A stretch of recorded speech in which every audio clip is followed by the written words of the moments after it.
Are you keep getting rejected by clients? Or are your clients keep asking for discounts? Or for more revisions? Then see if you're making these freelancing mistakes. But don't worry. We all make mistakes when starting out.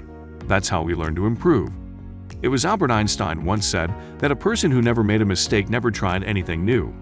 Of course, we can't learn new things without taking a risk, and sometimes we make mistakes in the process. But if you make the same mistake twice, it will cost you. Most freelancers make a lot of mistakes when working with clients, and they often wonder why they don't get enough work or why they have to chase down clients just to pay their bills. Some even give up too quickly when they fail over and over again. I've also made a lot of mistakes during my time as a freelancer. But I also learned what to avoid by seeing how other freelancers did things wrong. The same goes for you. Here are some mistakes you should always try to avoid if you want to be a good freelancer. Number 1. Offering discounts. Clients will often ask for discounts, especially when applying for jobs on freelance marketplaces. And it's up to you to hold your ground during these discussions. Of course, there are ways to make your client feel better and still charge the right amount as well. But the worst part is how freelancers offer discounts without the client asking. This is what leads to bidding wars on freelancing sites like Upwork and Freelancer.com. And it's the worst possible way to throw your freelance career down the dumpster. Because whenever you discount your services, it sends a signal to the client that devalues your work, and it will hurt your reputation as a freelancer as well.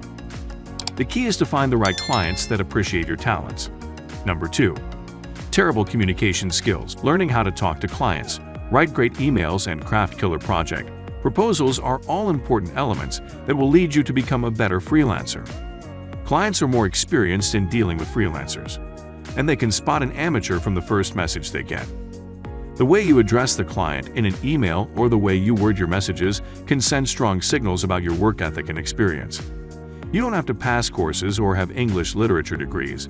Just knowing how to write a great email or how to hold a pleasant conversation with a client is more than enough. Number 3. Accepting more than you can handle. A few years back, I took on a big project to deliver 21,500-word articles in 20 days.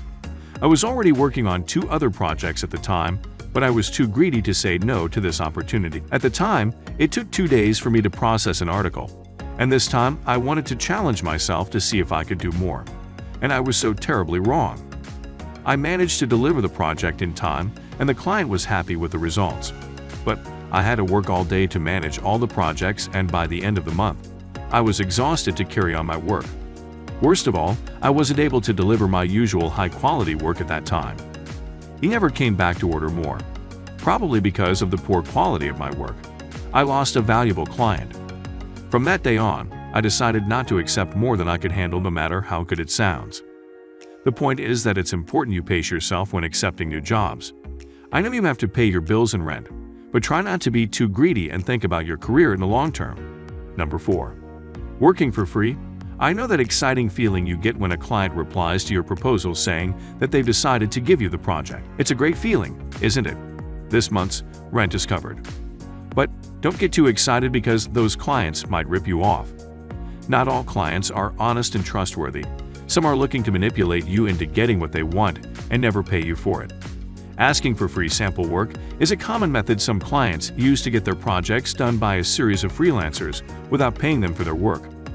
Another method is scrapping the project at the last minute after you send your work for a final review. Most clients will simply ignore you after delivering the work. What are you going to do? Sue them. You must prepare yourself to face these situations. First of all, never do free samples and never work for free. And try to get them to sign your proposal if you can. If a client wants to see a part of their project done by you, calculate the price you charge for that part and ask them to pay for your work upfront. Always ask your clients to deposit a certain percentage of your full payment before starting work. If you're using a freelancing platform, have the client break down the project into small goals so that you get paid each time you deliver a piece of the project. Number 5. Not knowing how to price your services. Not knowing how to price. Figuring out the perfect price for your service can be difficult when you accept projects of different sizes. But if you don't figure out a suitable method to charge for projects early on in your career, it will hurt your credibility in the long run and you won't be able to raise your prices. According to a study done by Contently, 38.6% of freelancers have only made $10,000 a year, which is even less than $900 a month.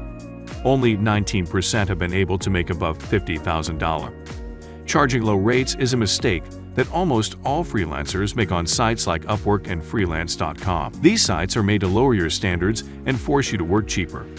But if you're confident about your capabilities and experience, you should fight for your place and charge your clients reasonably. Number 6. Assuming you know everything, knows it all.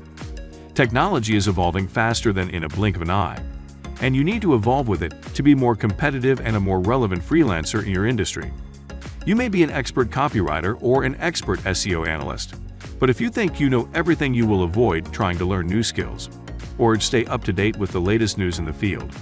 Eventually, you'll come to a dead end, or someone else with much higher skills and lower rates will come to replace you.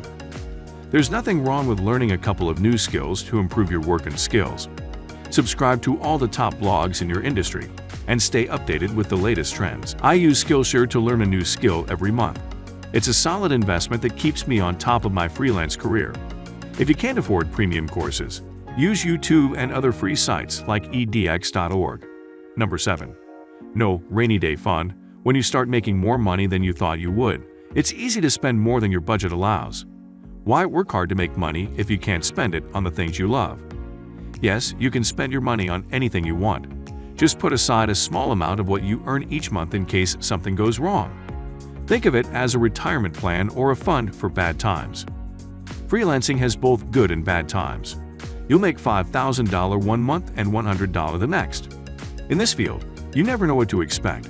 So, make sure you have a fund for bad times so you can pay your bills. Because they don't plan ahead, this is the one mistake that makes freelancers give up their careers and go back to their day jobs. Don't make the same mistake. I always refrain from calling myself an expert because even though I have gathered plenty of experience over the years, I know that I still have a lot to learn. Socrates was right. The only true wisdom is in knowing you know nothing. So keep learning, find ways to challenge yourself, and strive to be a better freelancer. Don't forget to like this video, subscribe to this channel, and share to other freelancers. I will see you in the next one. Peace.